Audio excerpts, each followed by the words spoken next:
मीच कविता नाही म्हटली तर कसं होईल? ही कविता, याला कविता म्हणायचं, काव्य म्हणायचं, काय म्हणायचं मला कल्पना नाही.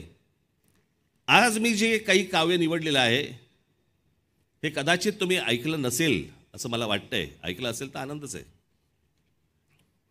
पण बाबासाहेब पुरंदरे लिखित राजा शिवछत्रपती याच्यामधलं हे काव्य आहे. बहुधा हे बाबासाहेबांनीच लिहिलंय.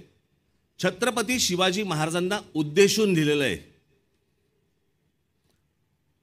आणि त्याच्यामध्ये बाबासाहेबांचं म्हणणं ते लिहित असताना, ते महाराजांविषयी बोलताना, महाराजांकडे बघताना ते म्हणतात की काय समजू आम्ही तुला, कोण आहेस कोण तू. आणि ती कविता आहे, त्याचं शीर्षकच आहे कोण तू रे कोण तू.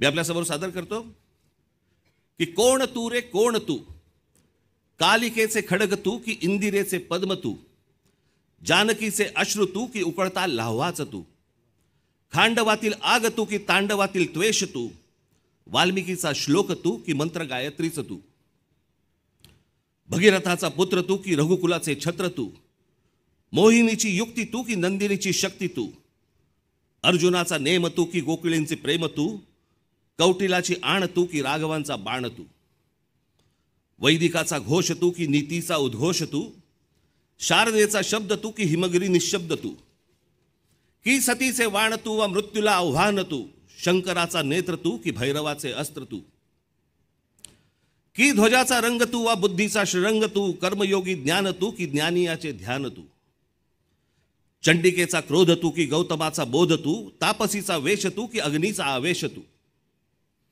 मय सभेतील शिल्प तू की नवसृष्टीचा संकल्प तू, द्रौपदीची हाक तू प्रलयंकराचा धाक तू, गीतेतला संदेश तू आणि क्रांतीचा आदेश तू, संस्कृतीचा मान तू आणि आमचा अभिमान तू. धन्यवाद.